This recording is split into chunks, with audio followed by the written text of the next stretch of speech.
तुमच्या आवड मालक असल्यापासून गाडीचं येईल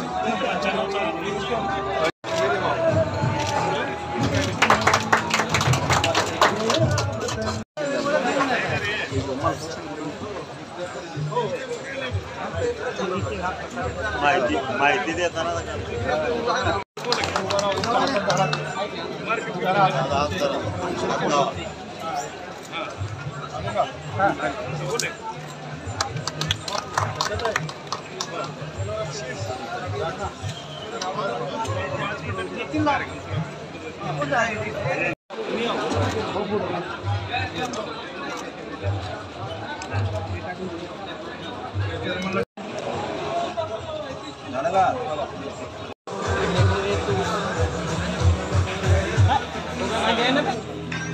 उद्या फिक्स करतो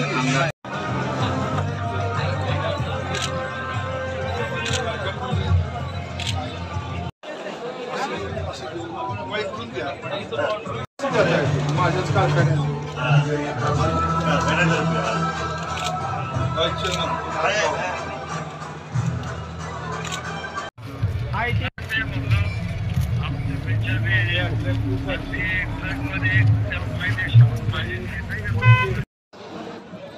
सगळ्यांना माहिती आहे की आषाढी एकादशी हा या महाराष्ट्रातला एक मोठा उत्सव.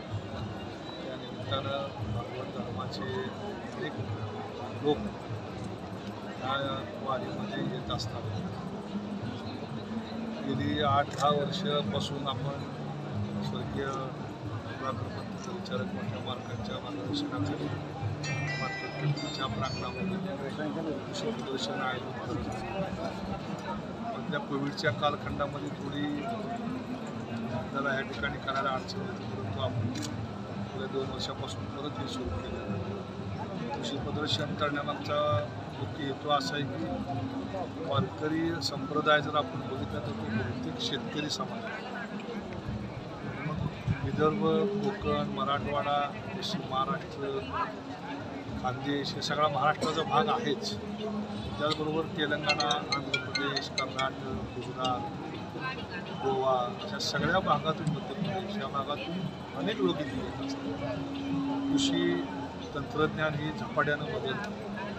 नवीन नवीन टेक्नॉलॉजी या शेती उद्योगामध्ये येते. किंवा इथं आलेल्या लोकांना पांडुरंगाच्या दर्शनाबरोबरच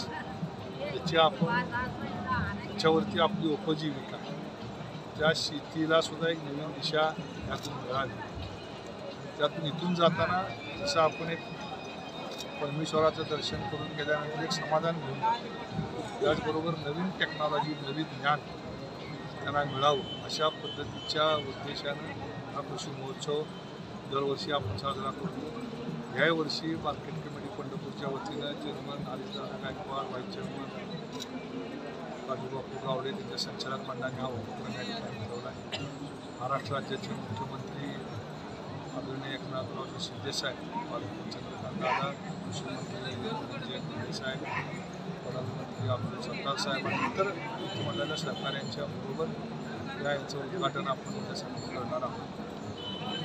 उद्देश एकच आहे की इथून ज्ञान घेऊन लोकांनी आपल्या आपल्या गावामध्ये जावं आणि आपल्या शेतीमध्ये प्रगती करावी, त्यातून चांगलं काढावं याच्याकरता आज असा प्रयत्न. एकूण जवळजवळ 300 स्टॉलची इथं या ठिकाणी नोंदणी झाली. आत्ता जवळजवळ मी बघितलं तर जवळजवळ 200 स्टॉल्स आता उभा राहिले. अजूनही स्टॉल्स येत आहेत. पुढं 8 दिवस हे सगळं राहणार. अंदाजे 301 स्टॉल्स या ठिकाणी देशातले राहतात.